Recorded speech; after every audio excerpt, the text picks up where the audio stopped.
Éco-rubrique. L'économie africaine en 5 minutes. Amis africains, bonjour.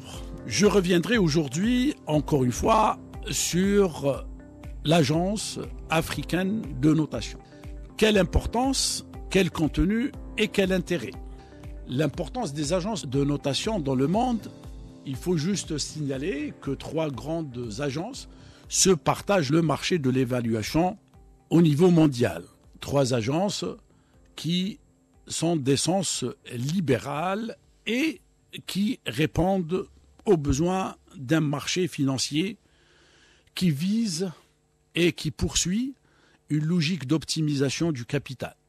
Les pays africains, 34 sur les 54, ont de sérieux problèmes de remboursement de leurs dettes et auront certainement de grandes difficultés pour mobiliser d'autres. Elles auront de sérieux problèmes à mobiliser des crédits avec des taux d'intérêt intéressants ou, et surtout, des conditions supportables. D'où l'intérêt naissant à la création d'une agence africaine. Une agence africaine qui est appelée à ne pas être complaisante, à développer une grille d'analyse objective et à recruter des évaluateurs au même niveau des compétences que se disputent les grandes agences mondiales.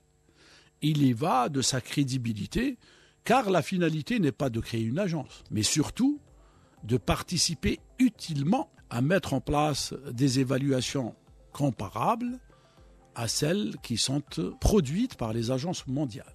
Ceci permettra, d'une part, à opposer aux notations produites par les agences mondiales une note qui ressort d'une évaluation objective, qui ne soit pas utilisée, instrumentalisée selon l'idéologie nécessairement libérale. L'agence de notation pourrait aussi être un outil de remise en cause de la gouvernance des pays africains. Une gouvernance qui, il faut le dire, n'est pas une des meilleures gouvernances dans le monde. Les ressources financières seront rares, la question d'efficacité et d'efficience se poseront plus que jamais. Il faudra utiliser l'argent à bon escient.